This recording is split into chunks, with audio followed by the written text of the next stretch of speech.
As mentioned, papermaker Mondi reported a 49% rise in its full-year profit, while headline earnings per share totaled 69 euro cents in the year end to end December. Joining us on the line is the company's CEO, David Hathorn. A very good afternoon to you, David. Good afternoon. Nice to be with you. David, it seemed as though there were quite a few price factors. I mean, on one hand, you would have some input costs that had escalated, and then on the other hand, some were down. But one of the things that commentators are saying about Mondi is that it's seen as a safer bet than some of its Western European rivals. What do you think makes you the producer of choice when it comes to the markets that you are operating in?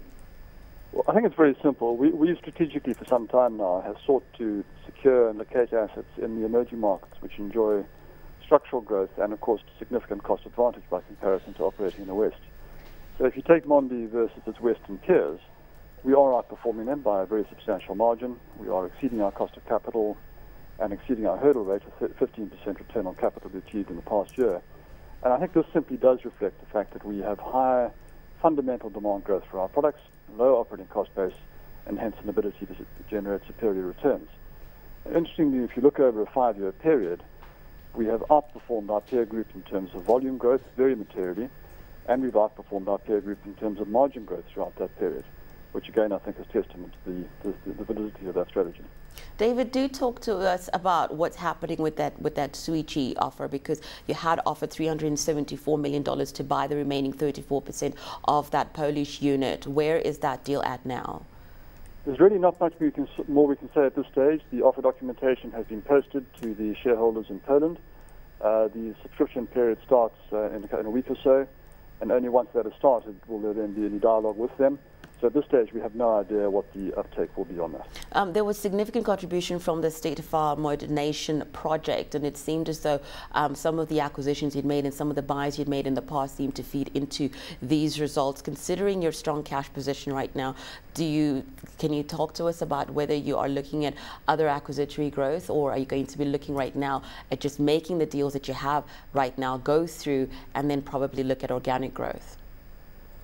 Certainly, I mean, acquisition growth always remains on the agenda, but as we've said many times, we will be very disciplined about the type of returns we expect and require to justify an acquisition.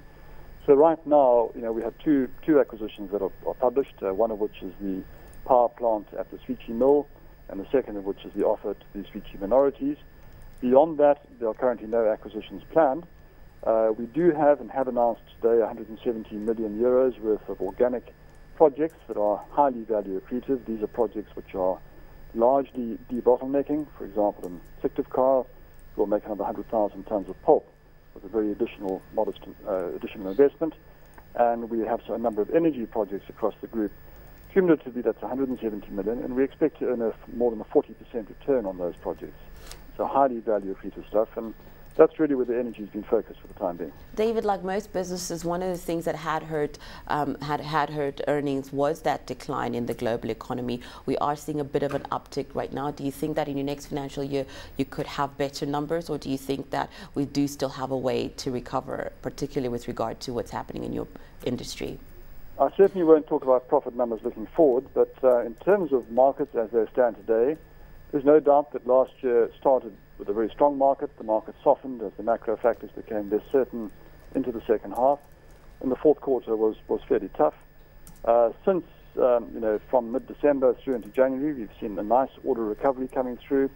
So we're back to full run rate on volumes. Price increases are coming through as well. So at this stage, one has to say that generally for most of our products, we've got nice tailwinds with volumes recovering and prices recovering. That was David Hathorn, CEO of Mondi. Thank you so much for joining us, David.